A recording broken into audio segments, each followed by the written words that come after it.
Ayan, magandang hapon mga kasusaw. San man kayo ngayon sa salukuyan sa Pilipinas o sa iba't ibang dako ng mundo. Oh,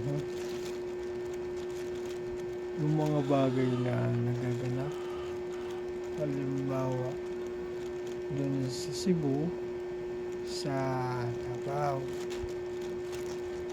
kaya naganap yun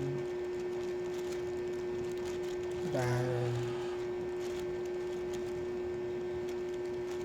sa mga pinagagawa doon ng mga opisyal na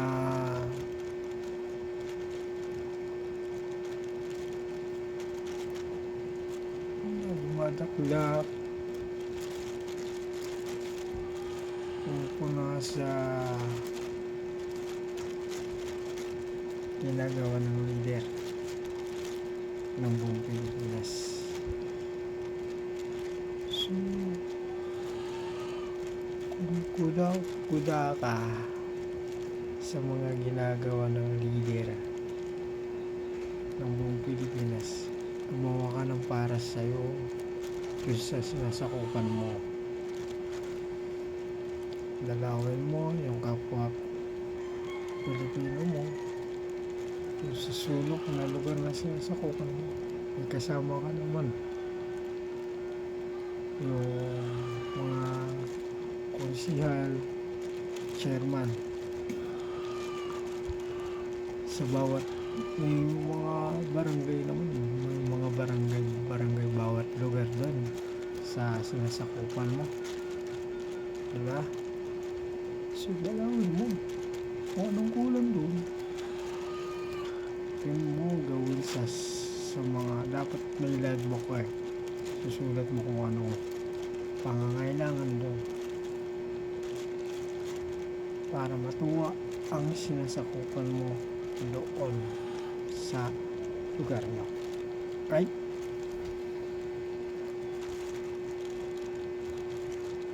Pag dumating ng isang leader din sa lugar nyo,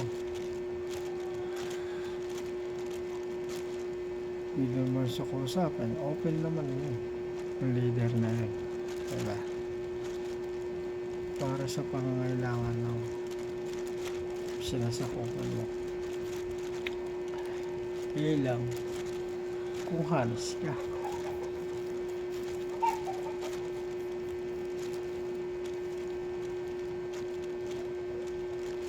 dahil sa ganap na lindol na yun, pinapakita lang din na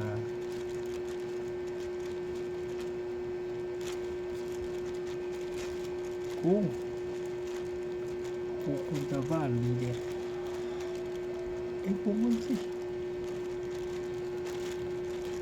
dahil kababayan mo yun bilang Pilipino. Siya ang leader siya ang leader. Kita nyo, mabilis ang pag-action, diba?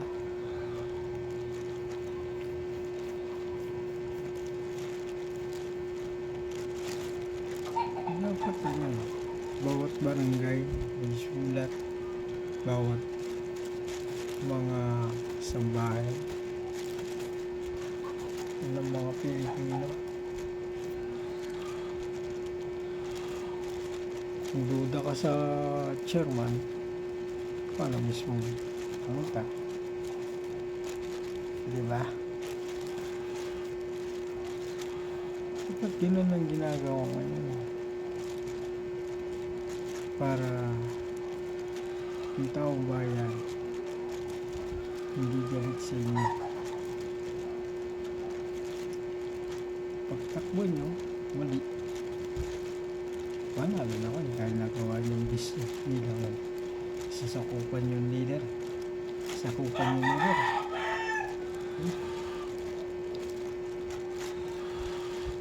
Kasi yun ang ginagawa ng leader. Sabi nga, sa papel, finish na. Kung dinalaw, hindi. Diba?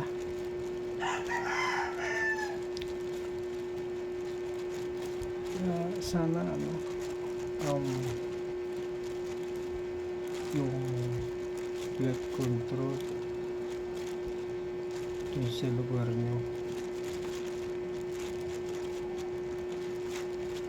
Dahil ikaw ang lamay.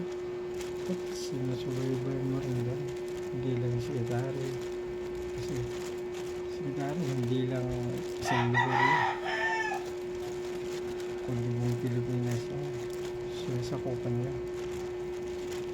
Kung may ginagawa doon sa isang lugar na flood control na yun, mismo, pinupuntahan mo para okay.